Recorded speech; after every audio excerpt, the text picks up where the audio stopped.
اللہ کے رسول صلی اللہ علیہ وسلم نے فرمایا تھا آیت الایمان حب الانصار، کسی کے ایمان کی نشانی دیکھنی ہے تو وہ انصار صحابہ سے محبت کرتا ہے۔ وآیت النفاق بغض الانصار، صحیح بخاری کی حدیث ہے، کسی کو دیکھنا ہو کہ وہ منافق ہے، کو دیکھنا وہ انصار صحابہ رضی اللہ عنہ سے بغض رکھتا ہوگا۔ آپ صلی اللہ علیہ وسلم نے اسی لیے فرمایا تھا الانصار لا يحبك الا مؤمن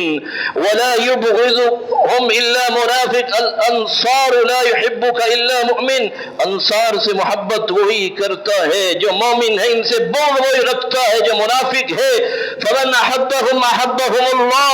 ومن ابغضهم ابغضهم اللہ، جو ان صحابہ رضی اللہ تعالیٰ عنہم سے محبت کرتا ہے اللہ اس سے محبت فرماتے ہیں، جو ان سے نفرت کرتا ہے وہ اللہ سبحانہ و تعالیٰ کے ہاں بھی مبغوض ہے۔ نبی کریم صلی اللہ علیہ وآلہ وسلم نے اسی لیے فرمایا تھا،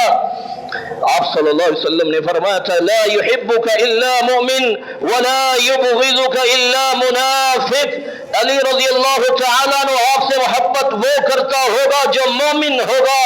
عداوت و دشمنی وہ رکھے گا جو منافق ہوگا۔